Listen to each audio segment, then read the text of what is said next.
I mean, Red Sox pitching is the worst I have ever seen it. Eovaldi is the ace of that staff. Eovaldi is the best pitcher on that staff, and I argue some days Eovaldi may be the only pitcher on that staff. Yesterday, the Mets beat up on the Red Sox. They lost the series over the weekend to the Orioles. Here's the question, and I don't think I ever would have thought this. Could Baltimore finish with a better regular season record this year than Boston? I mean, that sounds ridiculous. The Red Sox have all these great hitters. They do. Devers isn't hitting right now, and nobody can get anyone out. Until the Red Sox can get some pitching, I put them in the Orioles class. Now, the Mets have a good offense. I think the Mets are the cream of the crop over anyone else in the National League East. I really believe that. Conforto goes yard. He went 1 for 4. 2-run homer, his only hit, but he's off to a good start. He's hitting .417. Now, I don't give much faith to batting averages this early in the year. I don't think you can. But I do know whereas you take a look at Yelich, who's 1 for 18, not good start, but here's Conforto hitting .417 with a homer and 2 RBIs and 12 at-bats. So he's got 5 hits and 12 at-bats. Last year, Conforto hit .257. He had 33 homers, 7 steals. I think he's a great third outfielder in fantasy. How about Dom Smith yesterday for the Mets? Also homering. It was a 3-run shot.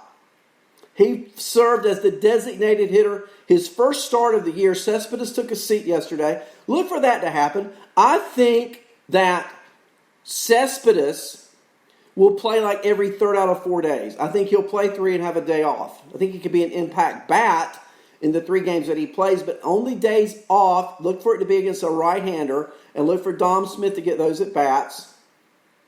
And I just see a post on Facebook that says the Braves are better in 162, and that may be, but that's the great thing about this season. It's just, look, you take lemons and you make lemonade, right? And we're making lemonade this year. It's 2020. We got 60 games. It's a different way of thinking. It's a different way of playing. And now injuries that are 3-week injuries, they're season debilitating, whereas before there weren't. I just think in a 60-game season, the Mets, look, they've got Cespedes, they've got Cano, they got McNeil, they got the great J.D. Davis. Now we've got Dom Smith. They've got some hitters on that team. I didn't mention Rosario, who's a great shortstop. How about Kyle Lewis for Seattle? I mean, Lewis has been probably the surprise player so far in fantasy over the first 4 games. He went 2 for 4 yesterday against the Astros. He had a walk. He's been on fire. He's through 4 games. He's in 400, 2 home runs, and has had at least 1 hit in each of the 4 games. He's also walked, and that's key. On-base percentage. That tells me he is watching the ball, seeing the ball, hitting the ball, and if it's not a strike, he's taking it a lot of times. Now, he struck out twice in each game this year. So he's an aggressive hitter, but it looks like he's recognizing the strike zone. Keep your eye on Kyle Lewis. Let's talk about Pete Alonso while we're at it, shall we? Pete Alonso, then we'll talk about another Mariner. I'll tell you what, since we just talked about a Mariner, let's talk about another one, Evan White. Mariners just don't get any love in fantasy much, do they? So let's give them a big hug. Let's give the Mariners some love this morning, right? Evan White went 2 for 5 with a homer and 2 RBIs in Monday's loss to the Astros. He seems to be a mainstay for the Mariners now at first base. So, is he a player you want to pick up in fantasy? Probably not. Is he a player to keep your eye on? Because here's what he's going to get. White's going to get opportunity, a lot of opportunity. And I'm looking in the chat, in the post, and there's a post about Colin Moran, who hit 2 home runs yesterday. Now, I'm not a big Moran fan. He went to UNC. He's a Carolina boy. I love everybody that leaves Carolina, okay? You see, I got on my Carolina blue shirt today. But Moran, the 2 homers yesterday, look, Moran may go the rest of the month and not hit another one. Okay, write that down. I'm going to predict that Colin Moran will not get a home run the rest of the month of July. That's the thing we do sometimes. We jump on a horse a little too quickly. I would not be one to do that. Now, would you? I've done it. But Moran may go the rest of the month and not hit another home run. In fact, that's my prediction. So I'm not a big Moran fan. I've seen it too many times. Just about the time, or something will happen, he'll get hurt. Just about the time I started believing Colin Moran, there he goes. Pete Alonso yesterday, homered also. A lot of home runs. I think the Mets hit 5 home runs in that game against the Red Sox. That was his first home run. He's now hitting 125. Yeah, it's a bold prediction. I got a question about Moran. I just got to tell the truth. I mean, he hits 2 home runs yesterday.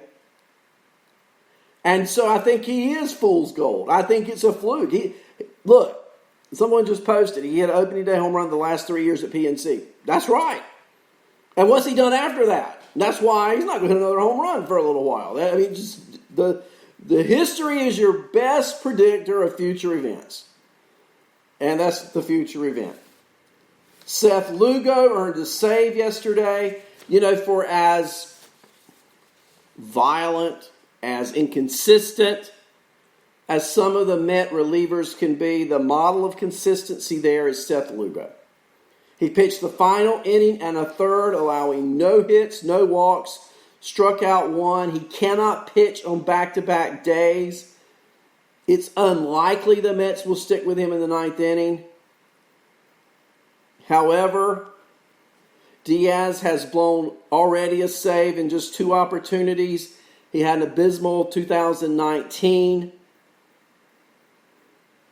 So, look for, I tell you, they can say what they want to, but if Diaz can't get people out and Lugo can, look for Lugo to take over that role eventually. I don't know how soon. Breaking news right now from MLB, the latest round of testing from the Miami Marlins found 4 new coronavirus positives. That brings the total over the last 5 days to 17. I had 18 yesterday. Apparently that was an incorrect report that I read. It was actually 14. But now they're up to 17. This is just hot off the press. I'm reading it right now as we're talking. As I said earlier, the Yankees and Phillies are canceled today. The Orioles and Marlins are canceled today. The Yankees are expecting to play a game at Citizens Bank Park tomorrow. The team is now still waiting on the Phillies coronavirus testing. But 17, what a number. Let's talk more baseball. We talked about Seattle some. Let's do that a little bit more. Shed Long, former Cincinnati Red great farmhand Shed Long, walked twice, scored a run, and stole his 2nd base of the year. And I bring up Shed Long because what have the Mariners got to lose? Nothing. They're not going to win. They're not going to make the playoffs. So look for Shed Long to run, and run some more. He's going to be stealing bases, I think, at a regular, strong clip. So look for Shed Long to be doing just that as we go through our season. I'm going to stop here for today. I've got a little work to do other than this. I got a lot of material for tonight, okay? So when we get to tonight, I've got a lot of material ready we haven't even touched on this morning. We'll go through some games tonight that are in progress. So I want everybody to be ready to roll tonight. Look for Chappie at 7. I'll be on at 9 with Chappie. Everybody have a great day. And I'll be talking to you this evening on Arnie's Fantasy World of Sports right here on the Lenny Melnick Fantasy Sports Network.